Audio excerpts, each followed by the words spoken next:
وہ فی الحال لکھتا ہے یا آئندہ زمانے میں لکھے گا. اور ایک جو ورڈس کے اندر جو کلمے ہوتے ہیں، جو لفظ ہوتے ہیں جن کے ذریعے سے جو جملہ بنتا ہے، الفاظ کے ذریعے سے جو جملہ بنتا ہے، ورڈس کے ذریعے سے جو سنٹینس بنتے ہیں، اس کے اندر 3 ہی چیزیں ہوتی ہیں. اصل جو لفظ ہوتا ہے جس کو کلمہ کہتے ہیں، اس کی 3 قسمیں ہیں: اسم، فعل، حرف. یعنی جتنی عربی ہوتی ہے، عربی زبان ہوتی ہے، وہ عربی زبان میں 3 ہی قسم کے الفاظ ہوتے ہیں: اسم، فعل، حرف.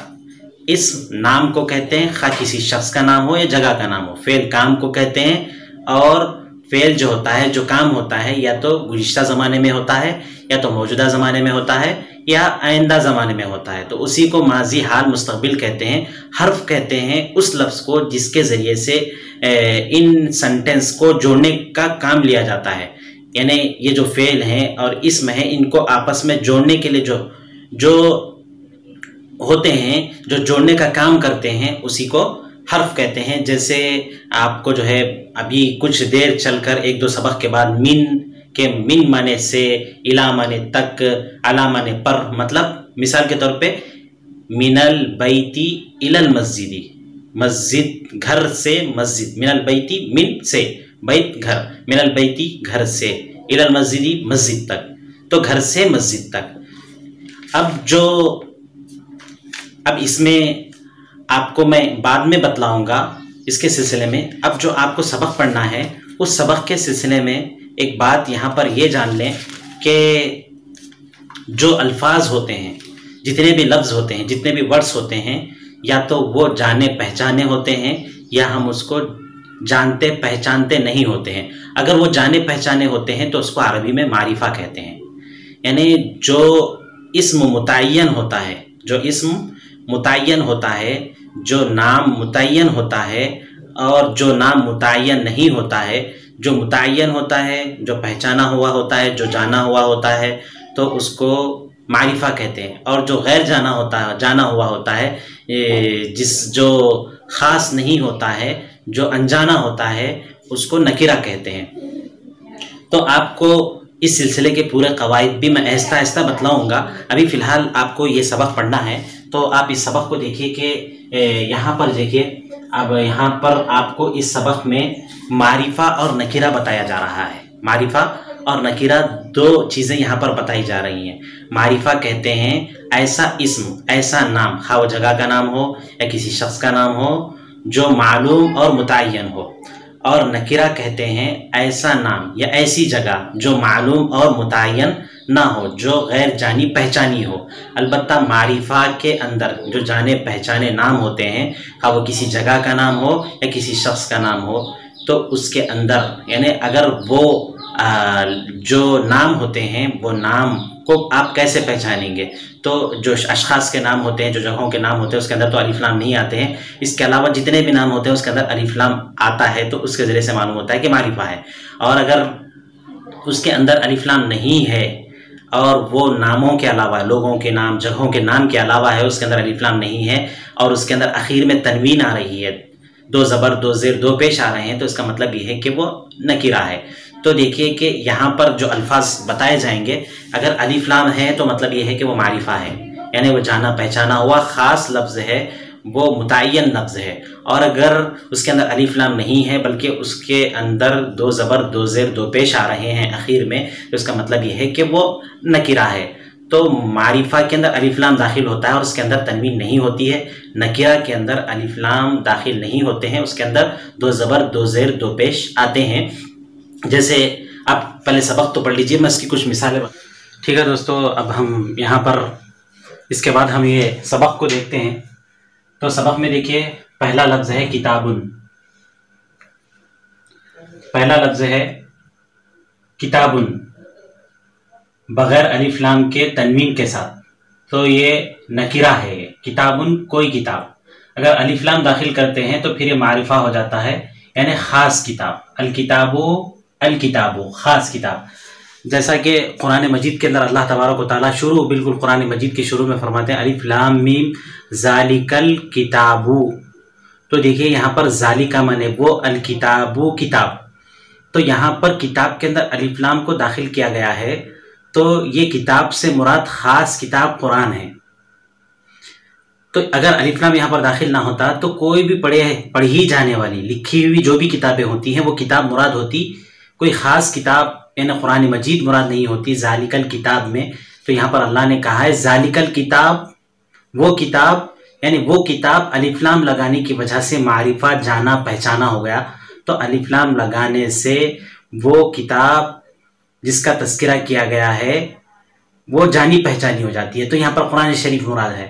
تو یہاں پر اس کا ترجمہ کریں گے کتاب کوئی کتاب، الکتاب خاص کتاب، قرآن کوئی قرآن، القرآن خاص قرآن۔ الف لام لگائیں گے تو خاص کا ترجمہ کریں گے، بغیر الف لام کے قرآن مانے کوئی بھی پڑھی جانے والی قرآن، القرآن مانے خاص قرآن جو اللہ تبارک و تعالیٰ کی نازل شدہ ہے، درسن کوئی سبق، الدرس خاص سبق، دین کوئی دین، الدین خاص دین، دین یعنی کوئی بھی دین ہو سکتا ہے، الدین الف لام لگائیں گے تو خاص ہو جائے گا، اس سے مراد مثلا دین اسلام ہو جائے گا، بیتن کوئی گھر، کوئی بھی گھر مراد ہو سکتا ہے، البیت اب اس کے بعد خاص گھر ہو جائے گا، کسی ایک خاص گھر کے بارے میں کہا جا رہا ہے۔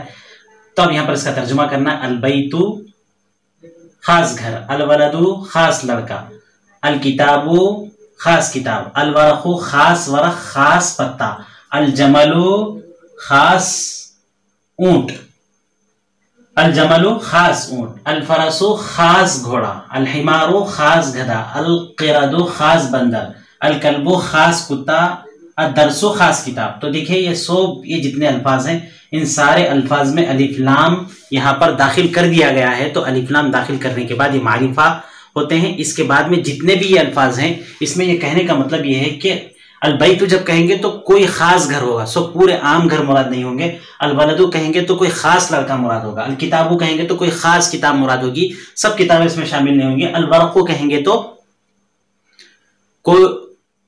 کوئی خاص پتا مراد ہوگا، سب پتے مراد نہیں ہوں گے، الجمل کہیں گے تو خاص اونٹ مراد ہوگا، سب اونٹ مراد نہیں ہوں گے، الفرس کہیں گے تو خاص گھوڑا مراد ہوگا، سب گھوڑے مراد نہیں ہوں گے، الحمار کہیں گے تو خاص گدھا مراد ہوگا، سب گدھے مراد نہیں ہوں گے، القرد کہیں گے تو خاص بندر مراد ہوگا، سب بندر مراد نہیں ہوں گے، الکلب کہیں گے تو خاص کتا مراد ہوگا، سب کتے اس میں مراد نہیں ہوں گے، الدرس کہیں گے تو خاص سبق مراد ہوگا۔ تو اب نیچے جو ہے بغیر الف لام کے الفاظ ہیں، قرآن کوئی قرآن، اب جو ہے خاص قرآن نہیں، کوئی بھی پڑھی جانے والی کتاب، دین کوئی دین، کوئی بھی مذہب، اسلام کوئی اسلام، رجل کوئی آدمی، درس کوئی سبق، عربی کوئی عربی، جمل کوئی اونٹ، حمار کوئی گدھا، کلب کوئی کتا، فرس کوئی گھوڑا، ولد کوئی لڑکا۔ تو الف لام داخل کریں گے تو خاص مراد ہوگا، خاص کتا، خاص گھوڑا، خاص اونٹ، خاص بندر، خاص اسلام، خاص دین۔ لیکن جب الف لام داخل نہیں کریں گے تو عام مراد ہوگا، کوئی بھی گھوڑا ہو سکتا ہے، کوئی بھی قرآن ہو سکتا ہے، کوئی بھی دین ہو سکتا ہے، کوئی بھی اسلام ہو سکتا ہے، کوئی بھی سبق ہو سکتا ہے۔ تو اب اس کے بعد دوستوں ہم تمرین ہے، ہم کتاب کے سبق کے ساتھ تمرین کو ہم کتاب میں پڑھیں۔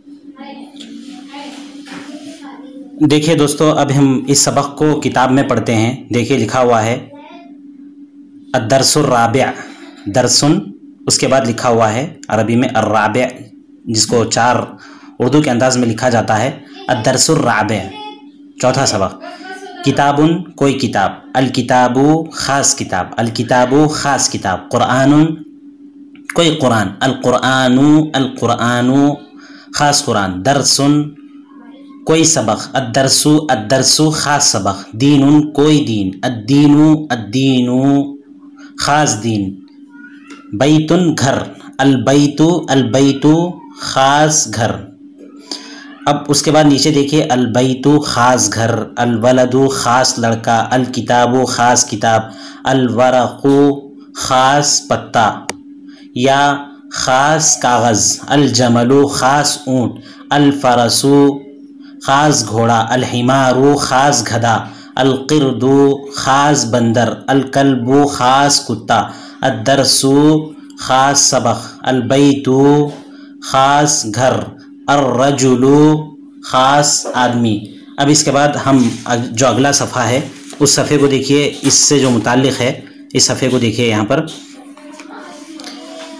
پڑھو اور لکھو، قرآن کوئی قرآن، دین کوئی دین، اسلام کوئی اسلام، رجل کوئی آدمی، درسن کوئی سبق، عربیٌ کوئی عربی، جملٌ کوئی اونٹ، حمارٌ کوئی گدھا، کلبٌ کوئی کتا، قردٌ کوئی بندر، فرسٌ کوئی گھوڑا، ولدٌ کوئی لڑکا۔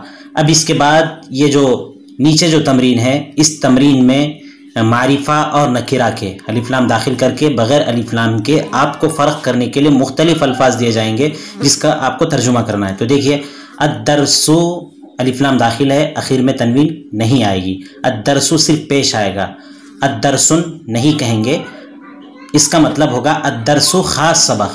اسلامن اس میں تنوین آئے گی چونکہ شروع میں الف لام نہیں ہے۔ اسلامن مانے کوئی اسلام، دینن مانے کوئی دین، رجلن مانے کوئی آدمی، حمارن مانے کوئی گدھا، الفرس خاص گھوڑا، جمل کوئی اونٹ، الکلب خاص کتا، البیت خاص گھر، القرآن خاص قرآن، رسول کوئی رسول، اسلام کوئی اسلام، العرب خاص عربی، عربیٌ کوئی عربی، الجنت خاص جنت، العلم خاص علم، قرد بندر، الجمل اونٹ، زہر قرد کوئی بندر، الجمل خاص اونٹ، زہر کوئی پھول، الورق خاص پتا، الحمار خاص گدھا، فرس کوئی گھوڑا، الصغیر خاص چھوٹا، کبیر کوئی بڑا۔ تو یہ الفاظ ہیں، اس کا آپ کو ترجمہ کرنا ہے اور معرفہ اور نکرہ کو سمجھنا ہے۔ اخیر میں دوستو آپ سے یہ بھی گزارش ہے کہ آپ ہم جو ویڈیو بنا رہے ہیں اس ویڈیو کے سلسلے میں نیچے میں اپنے کمنٹ کریں، اپنی رائے